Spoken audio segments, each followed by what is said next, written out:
75 ஆண்டு கால இயக்கத்துக்கு சொந்தக்காரர் நம்மளாம் நல்லா தெரிஞ்சுக்கோங்க. இன்னைக்கு வரவங்க புதுசாக இன்னைக்கு வருவாங்க போயிடுவாங்க. 75 ஆண்டு காலம் பழமை வாய்ந்த ஒரு இயக்கத்திற்கெல்லாம் நாம் ஒவ்வொருவரும் அதோடைய குடும்பத்தில் உறுப்பினர்களாக இருக்கணுன்றதை முதல்ல மனசில் வச்சுக்கோங்க. நீங்கள் அந்த தெம்பு உங்களுக்கு வந்துருச்சாலே போதும். எங்களுக்கு ஒவ்வொரு மக்களையும் பார்க்கும்போது யார் தெரியுமா திமுக காரங்கன்னு சொல்லணும். நம்மளை மாதிரி வெற்றி பெற்றவும் கிடையாது, நம்மளை மாதிரி தோல்வி அடைஞ்சவும் கிடையாது. நமக்கு அனுபவம் ஜாஸ்தி. இன்னைக்கு வரவங்க அடிச்சுட்டு போயிடாங்க. நம்மை பொறுத்தவரைக்கும் பகுத்தறிந்து பார்க்க வேண்டும். அது ஒன்று தான் எங்களுடைய ஆசை.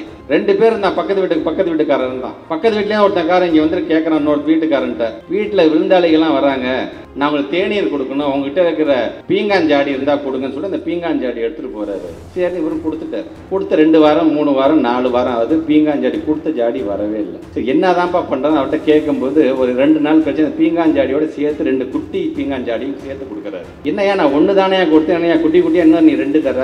இல்லை, அது பிரசவிச்சிருச்சு, அது குழந்தை குட்டி போட்டிருக்கு, அதனால தான் எனக்கு டிலே ஆகிடுச்சு ஒரு நாள் கொடுக்கறதுக்கு அப்படின்னு. இவன் கொடுத்தவனுக்கு லாபம் தானே. சரி, இப்போ நம்ம 1 கொடுத்து நம்ம 2 கிடைக்குதாம அதை வாங்கி வச்சுக்கிட்டாரு.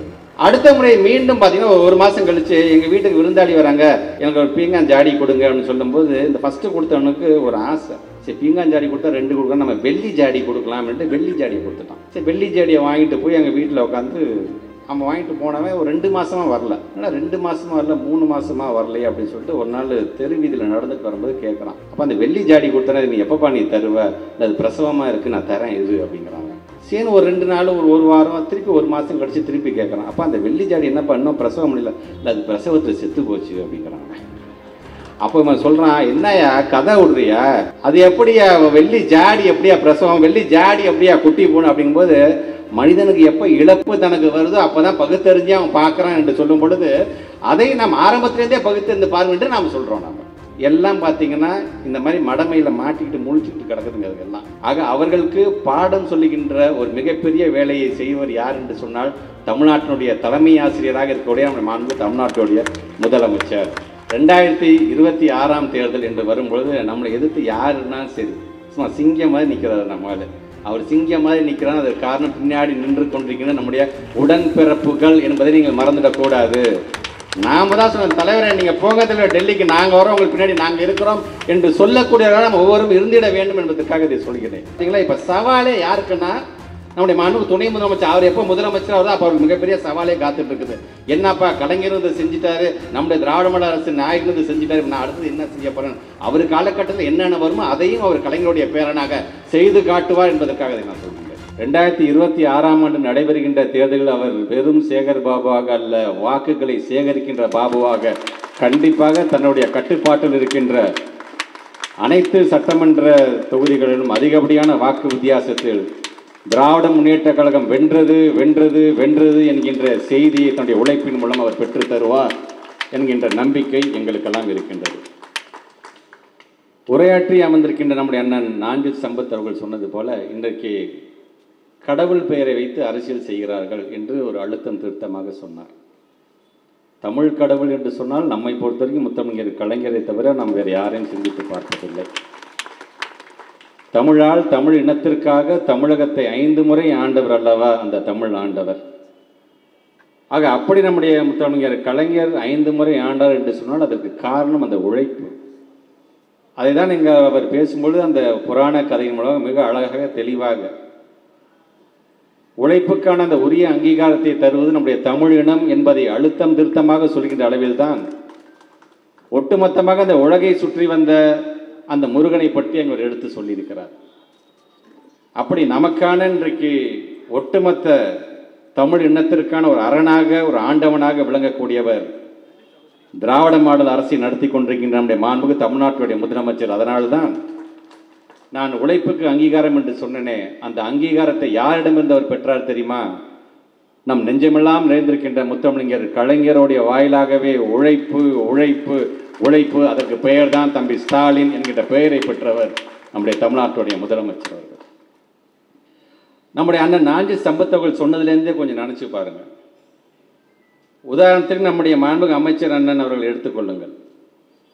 ஒரு வருஷத்தில் 365 நாள் இருக்குதுன்னா 365 நாளில் 700 நிகழ்ச்சிகளை கலந்து கொள்ளக்கூடிய ஒரு மனிதன். மாவட்ட செயலாளராக அந்த பணியையும் பார்த்தாக வேண்டும், சட்டமன்ற உறுப்பினராக அந்த பணியையும் பார்த்தாக வேண்டும், அமைச்சராக தமிழ்நாடு சென்று அந்த பணியையும் பார்த்தாக வேண்டும், குளத்தூர் தொகுதி நம்முடைய தமிழ்நாட்டுடைய முதலமைச்சருடைய குளத்தூர் தொகுதி தன்னுடைய பிள்ளையாக இருந்து அதையும் பார்த்தாக வேண்டும். இப்படி இதெல்லாம் பார்க்கும் பொழுது இவ்வளோ உழைத்து பல்லாயிரக்கணக்கான நிலங்கள்லாம் அபகரிக்கப்பட்ட பொழுது பல்லாயிரம் கோடிக்கணக்கான நிலங்களை மீட்டெடுப்பதிலிருந்து சொல்கிறேன். தொடர்ந்து இதையெல்லாம் செய்திருக்கும் பொழுது திடீர்னு ஒரு மாநாடை மட்டும் நடத்தி அது முழு பெயரையும் அவங்க எடுத்துக்க போகிறாங்களாம். நான் ஒன்றே ஒன்று தான் எனக்கு நான் கண்ணுக்கு தெரிஞ்சு நான் சொல்கிறேன். ஆட்சி பொறுப்பு ஏற்பட்டதுலேருந்து இது வரைக்கும் பார்த்தீங்கன்னா 3000 கோயில்களுக்கு மேல் குடமுழுக்கை நடத்தி முடிச்சிட்டார். அது எங்களுக்கான பெருமை. எனக்கான பெருமை என்னவென்று சொன்னால், நான் பொறுப்பு அமைச்சராக இருக்கக்கூடிய நாகப்பட்டினம் மாவட்டத்தில் தான் 3000வது குடமுழுக்கான நிகழ்ச்சியை அவர் வந்தார். வரும்பொழுது அவர் என்ன தெரியுமா எங்களுக்கு ஒரு அறிவுரை சொல்லிட்டு வந்தார்.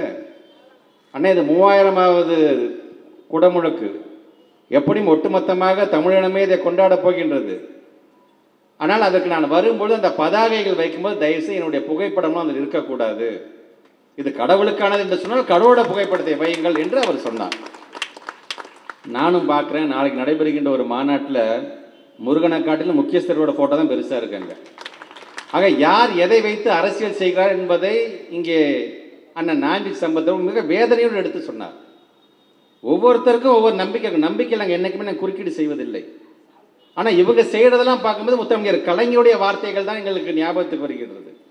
கோயில் கூடாது என்று கூறவில்லை, கோயில் கொடியவர்களுடைய கூடாரமாக ஆகிவிடக் கூடாது என்று நாங்கள் கூறினோம்னு சொன்னாங்க. பார்த்தீங்களா, அதை இன்னைக்கு அவங்க செஞ்சுட்டு இருக்கிறாங்க. ஆக நம்மை பொறுத்த வரைக்கும் ஒட்டுமொத்தமாக மக்களுடைய நம்பிக்கையை பெற்றவர்களாக நம்ம இருந்து கொண்டிருக்கின்றோம். அந்த குடமுழுக்கு போது அவ்வளோ ஒரு கும்பல், அந்த கும்பல் உள்ள நுழையிறதே அவ்வளோ கஷ்டமாக இருந்துச்சு. அண்ணன் கூட நாங்கள் போகும்பொழுது அந்த கும்பலே அவர் என்ன தர்மம் பண்ணுறாரு, அங்கே ஒரு தம்பதியை தங்களுடைய ஆண் பிள்ளையும் பெண் பிள்ளையும் நின்றுருக்கு, படிக்கிற வயசு பிள்ளைங்க. கண்டிப்பாக ஒரு குழந்தை பள்ளியில் படிக்கும், ஒரு குழந்தை கல்லூரியில் படிக்கும், நின்றுட்டு இருக்கிறாங்க.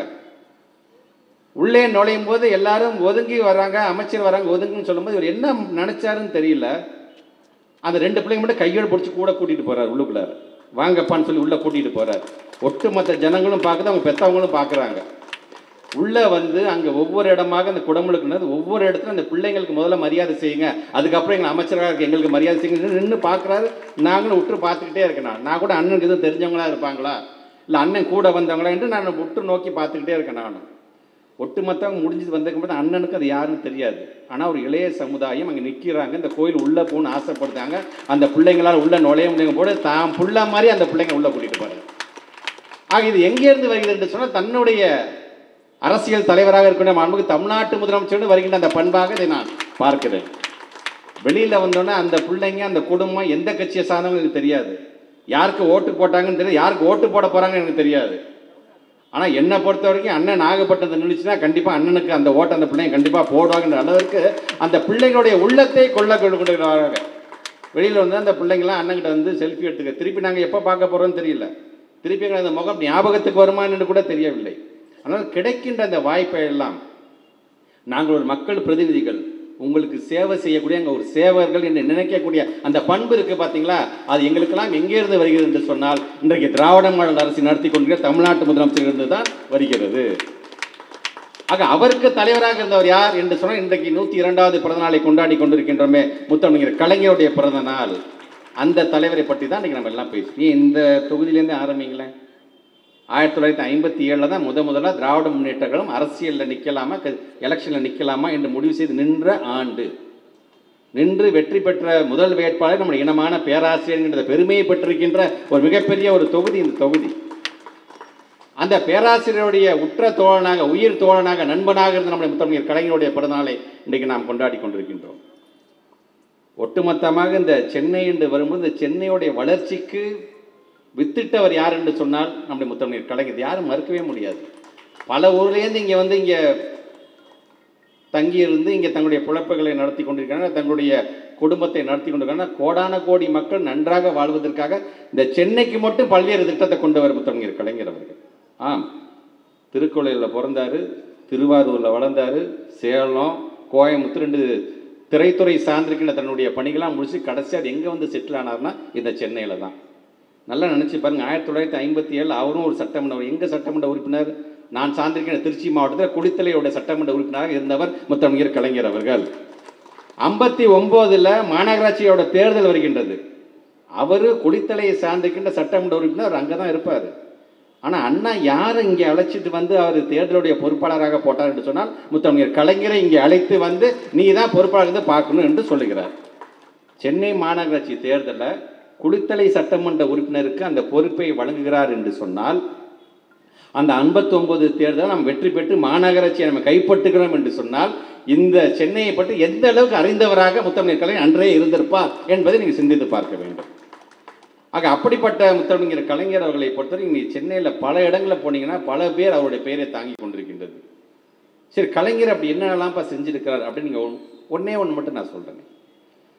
ஒரு 50 ஆண்டுகளுக்கு முன்பு இந்த அண்ணா மேம்பாலம் என்ற மேம்பாலம் கட்டப்பட்டது, எல்லாருக்கும் நமக்கு தெரியும். அந்த அண்ணா மேம்பாலம் கட்டப்படுகின்ற அந்த காலகட்டத்தில் ஒட்டுமொத்த இந்தியாவிலே மும்பையில் மட்டும்தான் சாலை குறுக்கே 2 பாலங்கள் இருந்தது. ஆனால் அன்றைக்கே நம்முடைய தொலைநோக்கு பார்வையோடு முத்தமிழர் கலைஞர் சிந்தித்ததன் காரணமாக அந்த அண்ணா மேம்பாலம் வந்தது. அந்த அண்ணா மேம்பாலம் வந்ததுக்கு பிறகு அதோட 50வது ஆண்டை நாம் கொண்டாடும் போது தொழிலதிபர் நல்லி குப்பிசாமி ஐயா அவர்கள் சொல்கிறார், நான் அந்த காலத்தில் நினச்சி பார்த்தேன், இங்கெல்லாம் இந்த பாலம்லாம் தேவையா என்று நினச்சி பார்த்தேன். ஆனால் அது எந்த அளவுக்கு தேவை என்பது தொலைநோக்கு பார்வையோடு அன்றைக்கே முத்தமிழர் கலைஞர் சிந்தித்திருக்கிறார் என்று சொல்லும் பொழுது இந்த புகழுக்கெல்லாம் காரணம் திராவிட முன்னேற்ற கழகம் தான் என்று அவர் சொல்லுகிறார். இப்படி ஒவ்வொன்றையும் சிந்தித்து பார்த்து அதன் வழியில் வந்த நம்முடைய மாண்பு தமிழ்நாட்டு முதலமைச்சர் 96 காலகட்டத்திலே வணக்கத்திற்குரிய மேயராக இருந்த பொழுது தான் 10 பாலங்கள், எனக்கு தெரிஞ்ச புரசைவாக்கம் பக்கத்தில் இருக்கிற டவுட்டோன் பாலம்லாம் கூட அப்போ தான் கட்டப்பட்டதாக நான் நினைக்கின்றேன். ஸோ அந்த மாதிரி கிட்டத்தட்ட ஒரு 10 பாலங்களை கட்டி முடித்தவர். இப்படி ஒவ்வொன்றையும் அடுத்த தேர்தலை மனதில் வைத்தல்ல, அடுத்த தலைமுறையை மனதில் வைத்து ஆட்சி புரிகின்ற இயக்கம் திராவிட முன்னேற்ற கழகம் என்று ஒவ்வொரு முறையும் நாம் நிரூபித்துக் கொண்டே இருக்கின்றோம். ஆக அப்படிப்பட்ட இயக்கத்தை சார்ந்திருக்கின்ற தோழர்களாக பெருமைக்குரியவர்களாக நாம் எல்லாம் இருக்கிறோம் என்று சொல்லும்போது இந்த இயக்கத்திற்கான பெருமை என்ன தெரியுமா? இந்த இயக்கத்தில் மட்டும்தான் மாவட்ட செயலாளர், ஒன்றிய செயலாளர், பகுதி செயலாளர் இதெல்லாம் கடந்து பொறுப்பே இல்லைன்னு சொன்னால் நான் உடன்பிறப்படான்னு சொல்கிறேன் பார்த்தீங்களா, அந்த பெருமையை தாங்கிய இயக்கம் என்று சொன்னால் நம்முடைய இயக்கம் தான். அதனால தான் நமக்கு வாய்ப்பு கிடைக்கும் போது தான் இந்த பகுதியினுடைய வளர்ச்சிக்காக தொடர்ந்து பாடுபட்டு கொண்டிருக்கின்றோம். ஏன் ஐயன் வள்ளுவனை பற்றி சொல்ல வேண்டும் என்று சொன்னால் ஒட்டுமொத்தமாக 133 அடியில் குமரியில் ஒரு மிகப்பெரிய ஒரு சிலையை அமைத்து தந்தவர் நம்முடைய முத்தமிழர் கலைஞர் அவர்கள். அது அன்றைக்கு என்று சொன்னால் 1973ஆம் ஆண்டே பார்த்தீங்கன்னா வள்ளுவர் கோட்டத்துக்கான அடிக்கலை நாட்டினவர்.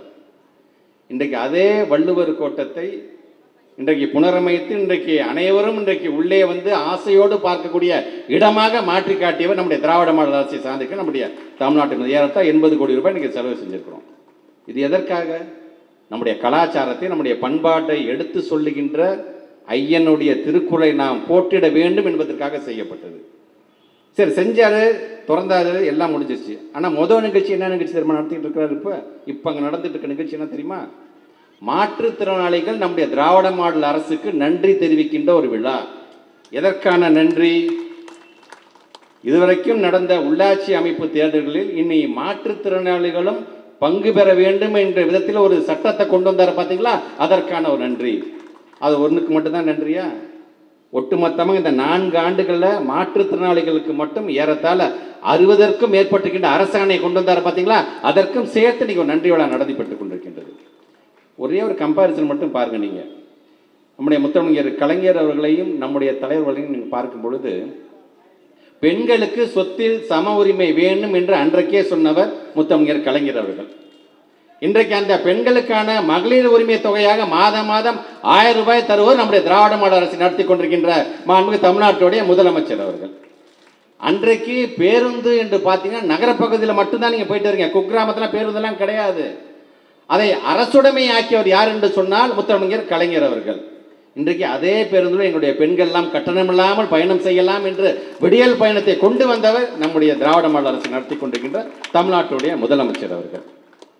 மெட்ரோ ரயிலை அன்றைக்கே கொண்டு வந்தவர் முத்தமிழர் கலைஞர். இன்றைக்கு அந்த மெட்ரோ ரயிலோடைய விரிவாக்கம் அடுத்த கட்டம், அதுவும் புரசைவாக்கம் வரைக்கும் வருகிறது என்று நினைக்கின்றன. அதுவும் அடுத்த கட்டத்துக்கு இன்றைக்கி கொண்டு சென்று கொண்டிருப்பவர் நம்முடைய மாண்பு தமிழ்நாட்டுடைய முதலமைச்சர். அன்றைக்கு 33% உள்ளாட்சியில் நம்முடைய பெண்களுடைய பங்களிப்பு இருக்க வேண்டும் என்று சொன்னவர் முத்தமிழர் கலைஞர். அது 50% மாறிய பிறகு அந்த 50% நடைமுறைக்கு கொண்டு வந்தவர் நம்முடைய திராவிட மாடல் அரசு மாண்பு தமிழ்நாட்டுடைய முதலமைச்சர். ஆக இப்படி ஒவ்வொன்றையும் இந்த தமிழ் இனத்திற்காக செய்து கொண்டிருக்கின்றவர். செம்மொழி நாள் இன்னைக்கு அவருடைய பிறந்த நாளை ஜூன் 3 நாம் கொண்டாடுகிறோம் அல்லவா? அந்த தமிழ் மொழிக்கென்று தனியாக ஒரு துறையை கொண்டு வந்தவர் நம்முடைய முத்தமிழர் கலைஞர் அவர்கள். தன்னுடைய 13வது வயதில் நினச்சி பாருங்க, தன்னுடைய 13வது 8 வயசை பற்றி சொல்லிட்டாங்க அண்ணன். அந்த 8 வயதில் அந்த 13வது வயதில் ஓடி வந்த இந்தி பெண்ணை கேள் நீ தேடி வந்த கோழை உள்ள நாடு இதுவல்லவே என்று திருவாரூர் தெருவுகளிலே போர்பரணி பாடியவர் அந்த மொழிக்கு தன்னுடைய 86வது வயதில் செம்மொழி என்கின்ற அந்தஸ்தை பெற்று தந்தார். பார்த்தீங்களா? அதனால அவருக்கு செம்மொழி நாள் என்று கொண்டாடுகிறோம். அது மட்டுமல்ல, தமிழை கட்டாயப்படுத்த வேண்டும், கட்டாய பாடமாக இருக்க வேண்டும் ஒவ்வொரு பள்ளியிலும் என்று சொன்னவர் அவர்.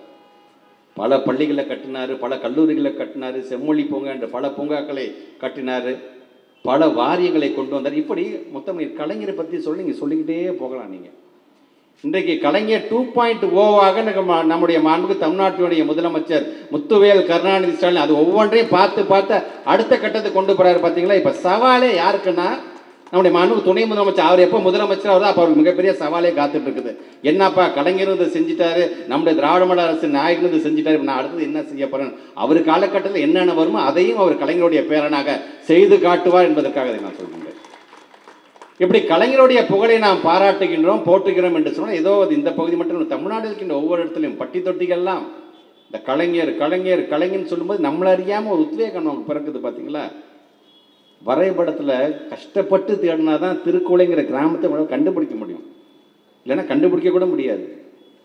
இங்கே அண்ணன் அவர்கள் பேசியது போல சம்பத் என்ன சொன்னாங்க பார்த்தீங்கன்னா, மிகவும் பின்தங்கிய ஒரு சாதி பெருமைலாம் கிடையாது, திவான் பகதூர்லாம் கிடையாது, ராஜ குடும்பம்லாம் கிடையாது, மிகவும் பின்தங்கிய வகுப்பு. முத்தமிழர் கலைஞர் தன்னை பற்றி சொல்லும்போது இந்த பின்தங்கிய வகுப்புன்னு என்னை சொல்கிறேன் இல்லையா, அதில் எத்தனை பின் வேணா போட்டுக்கோங்க, அத்தனை பின்னை தாண்டி இருக்கின்ற ஒரு வகுப்பை சார்ந்தவன் நான் என்று சொன்னவர் இன்றைக்கு ஒட்டுமொத்தமாக அனைத்து சாதியினைக்கும் சேர்த்து இடஒதுக்கீடுக்கு வித்திட்டவர் யார் தெரியுமா? அவர் தான். எதை பற்றியும் அவர் நினச்சி பார்க்கலாரு. ஆக தொடர்ந்து நான் நேற்று கூட காஞ்சிபுரத்தில் பேசும்போது கூட சொன்னேன், நான் இந்த இடஒதுக்கீடு என்று வரும்போது எப்படி அவர் தலையிட்டிருக்காருன்னு பாருங்கள். 69 தான் முதல்ல முதலமைச்சராக வருகிறார். ராஜமன்னார் கமிஷனாக இருந்தாலும் சரி, சட்டநாதன் கமிஷனாக இருந்தாலும் சரி, மாநில உரிமைகளை முதல்ல நம்ம காக்க வேண்டும், அதன் பிறகு சாதி வாரியாக இருக்கிறவர்களால் நமக்கு நம்மளால் முடிஞ்சதை நம்ம செய்ய வேண்டும் என்று ஆசைப்படுகிறார்கள். 25% பிற்படுத்தப்பட்டவர்கள், ஆதிதிராவிடருக்கு 16% என்று இருந்தது. அந்த சட்டநாதன் கமிஷனாக முடிஞ்சவங்க இல்லை பிற்படுத்தப்பட்டவர்கள் நிறையா பேர் இருக்கிறாங்க, அந்த 25ஐ ஒரு 6% கூட கொடுத்து 31% ஆக்க வேண்டும், ஆதி திராவிடர்கள் நிறையா இருக்கிற அந்த 16 18ஆக மாற்ற வேண்டும் என்று சொன்னார்கள். சரி, இப்படி மாற்றி அமைக்கப்பட்டு நாம் இருந்தோம், ஆட்சியில் இருந்தோம். நம்ம அப்போ 31 பிற்படுத்தப்பட்டவர்களுக்கும் 18 ஆதி திராவிடத்தை சார்ந்தவர்கள் இடஒதுக்கீடு முடிஞ்சிருச்சு. அதன் பிறகு ஐயா எம்ஜிஆர் அவர்கள் வந்தது பிறகு உங்களுக்கு தெரியும், பொருளாதாரத்தில் பின்தங்கியவர்களுக்கு தான் இடஒதுக்கீடு பங்கு என்று சமூக நீதி கொள்கையிலேருந்து கொஞ்சம் ஸ்லிப்பானார் அவர். 79 ஒரு வருஷத்துக்கு 9000 ரூபாய் யார் சம்பாதிக்கிறார்களோ, ஒரு குடும்பம் சம்பாதிக்கிறதோ அவங்களுக்கு மட்டும்தான் இடஒதுக்கீடு என்று அவர் சொல்லிட்டார். மிகப்பெரிய பலத்தில் இருக்கிறார் இன்றைக்கு. ஆனால் 80 நடந்த நாடாளுமன்றத்தில் அதிமுக படுதோல்வி அடைகிறது. தமிழ்நாட்டை பொறுத்த வரைக்கும் நல்லா தெரியுங்க, கொள்கையிலிருந்து ஒரு தலைவன் தவறுகிறார் என்று சொன்னால் ஒட்டுமொத்த தமிழ்நாட்டு மக்களுமே பாடம் நடத்திடுவாங்க. அதுக்கு ஒரு எடுத்துக்காட்டாக என்னப்பா, என்னை பார்த்தா எல்லாரும் ஓடி வருவாங்க, எனக்கு பார்த்தா அவ்வளோ ஒரு ஆவலோடு இருக்கக்கூடியவர்கள், ரத்தத்தின் ரத்தங்கள் பெண்களுடைய வாக்கு நமக்கு தான், நாம் எப்படிப்பா தோற்று போனோம் என்று சொன்ன பொழுது, இல்லை கொள்கையில் சிறிய தவறுகள் நம்ம செய்து விட்டோம் என்று சொன்னால் அப்போ அவர் சொல்கிறார், சரி அப்போ பிற்படுத்தப்பட்டவர்கள் 50% நம்ம ஆக்கிடலாம், நமக்கு பிரச்சனை இருக்காது என்று 50, 18, 68 வந்தது. மீண்டும் 89 நம்முடைய முத்தமிழர் கலைஞர் ஆட்சிக்கு வந்ததுக்கு பிறகு இந்த 50% எப்படி பிரிக்கிறார் என்று சொன்னால் 30% பிற்படுத்தப்பட்டவர்கள், 20% மிகவும் பிற்படுத்தப்பட்டவர்கள் என்று பிரிக்கிறார். அப்போ 50 + 18 68 வந்தது. பழங்குடியினை சார்ந்திருக்கின்ற ஸ்கெடியூல் ட்ரைப்ஸ் என்று சொல்கிறோம் பார்த்தீங்கன்னா, அவங்களுக்கு 1% தருகிறார். ஏற்கனவே இருக்கின்ற ஒதுக்கீடில் அருந்ததி இருக்கின்ற 3%, கிட்டத்தட்ட 69% நம்ம கொண்டது நம்ம நிறுத்தியிருக்கோம். நம்ம இந்த 69% கொண்டதுக்கு பிறகு தான் விபி சிங் ஐயா அவர்கள் அங்கே பிரதமராக இருந்த பொழுது ஒட்டுமொத்தமாக இந்தியாவில் மூலம் பிற்படுத்தப்பட்டவர்கள் 27% வேலை வாய்ப்பு நாம் கொடுக்க வேண்டும் என்று அவர் கொண்டு வரார். நல்லா தெரிஞ்சுக்கோங்க, ஒட்டுமொத்த இந்தியாவுக்கே அந்த 27% பிற்படுத்தப்பட்டவருக்கு கிடைப்பதற்கு காரணமாக இருந்தது முத்தமிழர் கலைஞர். திருக்கோளைங்கிற ஒரு கிராமத்திலேருந்து வந்த ஒரு தலைவர். 75 ஆண்டு கால இயக்கத்துக்கு சொந்தக்காரர் நம்மளாம் நல்லா தெரிஞ்சுக்கோங்க. இன்றைக்கி வரவங்க புதுசாக இன்றைக்கி வருவாங்க போயிடுவாங்க. 75 ஆண்டு காலம் பழமை வாய்ந்த ஒரு இயக்கத்திற்கெல்லாம் நாம் ஒவ்வொருவரும் அதோடைய குடும்பத்தில் உறுப்பினர்களாக இருக்கணுன்றதை முதல்ல மனசில் வச்சுக்கோங்க. நீங்கள் அந்த தெம்பு உங்களுக்கு வந்துருச்சாலே போதும். எங்களுக்கு ஒவ்வொரு மக்களையும் பார்க்கும்போது யார் தெரியுமா திமுக காரங்கன்னு சொல்லி நம்மளை மாதிரி வெற்றி பெற்றவும் கிடையாது, நம்மளை மாதிரி தோல்வி அடைஞ்சவும் கிடையாது. நமக்கு அனுபவம் ஜாஸ்தி. என்ன செய்யணும் என்ன செய்யக்கூடாது எதை எப்போ செய்யணும் என்கின்ற அந்த அனுபவத்தை பெற்றவங்க நாம் என்பதை எடுத்து சொல்லுங்க நீங்க. ஆக இன்னைக்கு வரவங்க அடிச்சுட்டு போயிடாங்க. நம்மை பொறுத்தவரைக்கும் பகுத்தறிந்து பார்க்க வேண்டும். அது ஒன்று தான் எங்களுடைய ஆசை. அந்த பகுத்தறிந்து பார்க்க வேண்டிய பணியை செய்திட வேண்டும். அறிவியல் சார்ந்த சமுதாயத்தை நாம் உருவாக்கிட வேண்டும் என்பதற்காக தான் நம்முடைய தமிழ்நாட்டு முதலமைச்சர் தொடர்ந்து இன்றைக்கு உழைத்துக் கொண்டிருக்கின்றார். அது கல்வியாக இருந்தாலும் சரி, அறநிலையமாக இருந்தாலும் சரி, மருத்துவமாக இருந்தாலும் சரி, இன்னைக்கு ஒவ்வொரு இடத்துலையும் பார்த்தீங்கன்னா ஒட்டுமொத்த இந்தியாவிற்கே நம்பர் 1 மாநிலமாக எது இருக்குதுன்னு சொன்னால் அது தமிழ்நாடு தான் என்கிட்ட புயலே நாம் பெற்றிருக்கோம் என்று சொன்னால் நாம் பகுத்தறிந்து பார்த்துட்டு இருக்கோம். நம்ம அந்த பகுத்தறிந்து பார்ப்பதற்காக முத்தமிழ் கலைஞர் தான் ரொம்ப அழகாக ஒரு கதை ஒன்று சொல்லுவார். 2 பேர் இருந்தான், பக்கத்து வீட்டுக்காரன் தான். பக்கத்து வீட்லேயும் ஒருத்தக்காரன் இங்கே வந்து கேட்குறான் இன்னொரு வீட்டுக்காரன்ட்ட, வீட்டில் விருந்தாளிகள்லாம் வராங்க, நான் உங்களுக்கு தேநீர் கொடுக்கணும், உங்ககிட்ட இருக்கிற பீங்காஞ்சாடி இருந்தால் கொடுங்கன்னு சொல்லி அந்த பீங்காஞ்சாடி எடுத்துகிட்டு போகிறாரு. சரி இவரும் கொடுத்துட்டார். கொடுத்த 2 வாரம் 3 வாரம் 4 வாரம் ஆகுது, பீங்காஞ்சாடி கொடுத்த ஜாடி வரவே இல்லை. சரி என்னதான்ப்பா பண்ணுறான்னு அவர்கிட்ட கேட்கும்போது ஒரு 2 நாள் கழிச்சு அந்த பீங்காஞ்சாடியோடு சேர்த்து 2 குட்டி பீங்காஞ்சாடியும் சேர்த்து கொடுக்குறாரு. என்னையா நான் ஒன்று தானே கொடுத்தேன், என்னையா குட்டி குட்டியாக இன்னும் நீ 2 தர? இல்லை அது பிரசவிச்சிருச்சு, அது குழந்தை குட்டி போட்டிருக்கு, அதனால தான் எனக்கு டிலே ஆகிடுச்சு இந்த 1 நாள் கொடுக்கறதுக்கு அப்படின்னு. இவன் கொடுத்தவனுக்கு லாபம் தானே, சரி இப்போ நம்ம 1 கொடுத்து நம்ம 2 கிடைக்குதாமன்னு அதை வாங்கி வச்சுக்கிட்டாரு. அடுத்த முறை மீண்டும் பார்த்தீங்கன்னா 1 மாதம் கழிச்சு எங்கள் வீட்டுக்கு விருந்தாளி வராங்க, எனக்கு ஒரு பீங்காஞ்சாடி கொடுங்க அப்படின்னு சொல்லும்போது இந்த ஃபஸ்ட்டு கொடுத்தவனுக்கு ஒரு ஆசை, சரி பீங்காஞ்சாடி கொடுத்தா 2 கொடுக்கணும், நம்ம வெள்ளி ஜாடி கொடுக்கலாம்னுட்டு வெள்ளி ஜாடியை கொடுத்துட்டான். சரி வெள்ளி ஜாடியை வாங்கிட்டு போய் எங்கள் வீட்டில் உட்காந்து அவன் வாங்கிட்டு போனவன் ஒரு 2 மாதமாக வரல. ஏன்னா 2 மாதமாக வரல 3 மாதமாக வரலையே அப்படின்னு சொல்லிட்டு ஒரு நாள் தெரு வீதியில் நடந்துட்டு வரும்போது கேட்குறான். அப்போ அந்த வெள்ளி ஜாடி கொடுத்தனா நீ எப்பப்பா நீ தருவ? இல்லை அது பிரசவமாக இருக்குது, நான் தரேன் இது அப்படிங்கிறாங்க. சரி ஒரு 2 நாள் ஒரு வாரம் திருப்பி 1 மாதம் கழிச்சு திருப்பி கேட்குறான். அப்போ அந்த வெள்ளி ஜாடி என்னப்பா இன்னும் பிரசவம் முடியல? இல்லை அது பிரசவத்தில் செத்து போச்சு அப்படிங்கிறாங்க. அப்போ இவன் சொல்கிறான், என்னையா கதை விடுறியா, அது எப்படியா வெள்ளி ஜாடி எப்படியா பிரசவம், வெள்ளி ஜாடி எப்படியா குட்டி போகணும் அப்படிங்கும்போது மனிதனுக்கு எப்போ இழப்பு தனக்கு வருதோ அப்போ தான் பகுத்தறிஞ்சு அவன் பார்க்குறான் என்று சொல்லும் பொழுது அதை நாம் ஆரம்பத்திலேருந்தே பகுத்தறிந்து பாருங்க என்று நாம் சொல்கிறோம். நம்ம ஆக இன்றைக்கு நம்ம எதிர்க்கக்கூடிய கூட்டணிகள் எல்லாம் பார்த்தீங்கன்னா இந்த மாதிரி மடமையில் மாட்டிக்கிட்டு முழிச்சுக்கிட்டு கிடக்குதுங்க அதுக்கெல்லாம். ஆக அவர்களுக்கு பாடம் சொல்லுகின்ற ஒரு மிகப்பெரிய வேலையை செய்வர் யார் என்று சொன்னால் தமிழ்நாட்டினுடைய தலைமை ஆசிரியராக இருக்கக்கூடிய நம்ம மாண்பு தமிழ்நாட்டுடைய முதலமைச்சர். 2026ஆம் தேர்தல் என்று வரும்பொழுது நம்மளை எதிர்த்து யாருன்னாலும் சரி சும்மா சிங்கம் மாதிரி நிற்கிறாரு நம்மளால். அவர் சிங்கம் மாதிரி நிற்கிறார், அதற்கு காரணம் பின்னாடி நின்று கொண்டிருக்கின்ற நம்முடைய உடன்பிறப்புகள் என்பதை நீங்கள் மறந்துடக்கூடாது. நாம தான் சொன்ன தலைவரை நீங்கள் போங்க தலைவர் டெல்லிக்கு, நாங்கள் வரோம், உங்களுக்கு பின்னாடி நாங்கள் இருக்கிறோம் என்று சொல்லக்கூடியவர்களாக நம்ம ஒவ்வொருவரும் இருந்திட வேண்டும் என்பதற்காக இதை சொல்கிறேன். அன்றைக்கு முத்தமிழ் கலைஞர் பின்பு ஒரு பெரிய பட்டாளம் இருந்தது. இன்றைக்கு தமிழ்நாட்டினுடைய முதலமைச்சர் பின்பு நம்முடைய மாண்பு துணை முதலமைச்சர் உதயநிதி ஸ்டாலின் ஒரு மிகப்பெரிய ஒரு ஆளுமை காத்து கொண்டிருக்கின்றது. அவர்களுடைய கரத்தை நாம் வலுப்படுத்த வேண்டும் என்று சொன்னால் வருகை தந்திருக்க நீங்கள் நம்முடைய தமிழ்நாட்டு முதலமைச்சர் இந்த 4 வருஷமும் என்னென்ன திட்டங்கள் கொண்டு வந்து உள்வாங்கிக் கொள்ளுங்கள். அதை உள்வாங்கிக் கொண்டு இங்கே வருகை தந்திருக்கின்ற மகளே நீங்கள் தான், உங்கள் கையில் தான் இந்த ஆட்சியே இருக்கிறது என்பதை நீங்கள் மறந்துடக்கூடாது. எங்களை பொறுத்தவரைக்கும் ஆம்பளைங்க மெயின் ரோட்டில் ஓட்டு கேட்டுகிட்டே போயிடுவோம், அம்மா எங்களுக்கு ஓட்டு போடுங்க, ஐயா எங்களுக்கு ஓட்டு போடுங்க நாங்கள் சொல்லிகிட்டே போயிடுவோம். ஆனால் அடுப்பங்கரைக்கு வரைக்கும் சென்று மக்களிடம் வாக்கு சேர்க்கிற மிகப்பெரிய பொறுப்பு தகுதி யாருக்கு இருக்குன்னு உங்களுக்கு தான் இருக்கின்றது. அது முக்கிய காரணம் இந்த விடியல் பயணத்தை நானும் பார்த்துட்டேன். போகும்போது எங்களுடைய கருப்பு சிவப்பு கொடி போனாலும் சரி, மூவண்ண கொடி போனாலும் அந்த பெண்கள்லாம் சந்தோஷமாக கையை காட்டுது. ஸ்டாலின் பஸ்ஸில் போகிறோம், ஸ்டாலின் பஸ்ஸில் போகிறோம் நாங்கள் கையை காட்டும்போது பின்னாடி 2 ரூபா தள்ளி உட்காந்துருங்க ஆம்பளைங்களாம் உருன்னு முறைச்சிக்கிட்டே போகிறாங்க எங்களை பார்த்து. ஏன்னா அவங்களாம் காசு கொடுத்து டிக்கெட் வாங்கிட்டாங்களாம். ஆக இன்றைக்கு தமிழ்நாட்டுடைய முதலமைச்சர் இன்றைக்கு வயதுக்கு முதியவர்களாக இருந்தால் அவங்களுக்கு தனியாக ஒரு டோக்கன் கொடுக்குறாரு. இனி நீங்கள் இலவசமாக பேருந்தில் பயணம் செய்யலாம் என்று அது அனைவருக்கும் ஒரு டோக்கன் கொடுக்குற சிஸ்டத்தை இப்போ ஆரம்பிச்சிட்டாங்க. நேற்று நாங்கள் பத்திரிகையில் பார்த்தோம். நாங்கள் ஆக நம்மை பொறுத்தவரைக்கும் அது சமூக நீதியாக இருந்தாலும் சரி, சகோதரத்துவமாக இருந்தாலும் சரி, சமத்துவமாக இருந்தாலும் சரி, அனைத்திற்கும் காரணம் திராவிட முன்னேற்ற கழகம் தான் என்பதை நீங்கள் மனதில் வைத்துக் கொள்ள வேண்டும் என்கின்ற சொல்லி நம்முடைய முத்தமிழர் கலைஞருடைய இந்த 102வது பிறந்தநாள் விழாவில் நாம் உறுதியேற்றுக் கொள்வோம். 2026 தமிழ்நாடு போராடும், தமிழ்நாடு வெல்லும், உழைப்பது நாமாக இருப்போம், உதிப்பது உதயசூரியனாக இருக்கட்டும். நன்றி, வணக்கம்.